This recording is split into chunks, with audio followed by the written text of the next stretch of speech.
बिस्मिल्लाहिर्रहमानिर्रहीम। अस्सलाम वालेकुम। Welcome to Anaaz kitchen. जब भी हम कोई मीठा बनाते हैं तो उसके लिए हमें खोए की ज़रूरत होती है, और खोए के लिए पहली ख्वाहिश तो यही होती है कि हम उसे घर में बनाएं। तो आज मैं आपके साथ होममेड खोया की रेसिपी शेयर कर रही हूँ। इसके लिए मैंने 3 कप खुश्क दूध लिया और पौना कप पानी और आधा कप देसी घी। तो अब मैं इसको बनाती हूँ।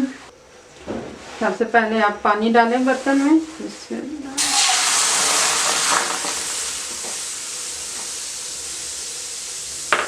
और घी भी डाल दें इसमें।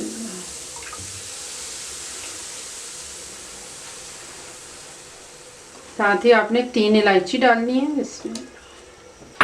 अब आपने इसको उबलने देना है।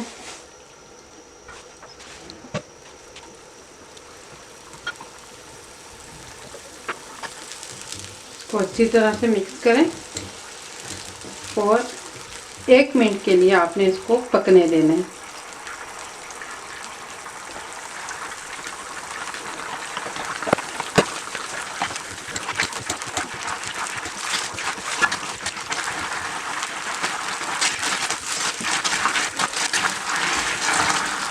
अब हम देखें घी और पानी तकरीबन मिक्स हो चुके हैं।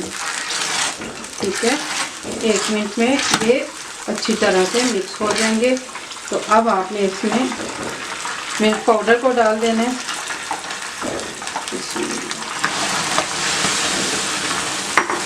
और इसको अच्छी तरह से मिक्स करें।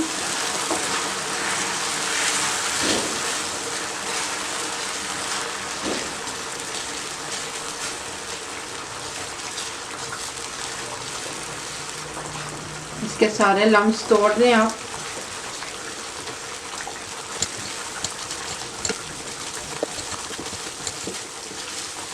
लम्स अच्छी तरह टूट के, और ये तकरीबन 1 मिनट के लिए मैंने इसको पका लिया। तो अब मैं इसका चूल्हा बंद कर रही हूँ और इसको अब हमने ठंडा कर लेना है। अब देखें हमारा खोया ठंडा हो गया तो कितने अच्छे तरीके से जम गया, और अभी ये मज़ीद जम जाएगा और ये भुरभुरा भी हो जाएगा। इसके लिए अगर आप इसको क्यूब्स में जमाना चाहें तो आप ट्रे में, जब ये मेल्ट होता है तो आप इसको ट्रे में डाल दें। आप खोया काफ़ी दिन तक महफूज भी रख सकती हैं, एयर टाइट जार में, फ्रीज़र में काफ़ी दिन तक महफूज रह सकता है।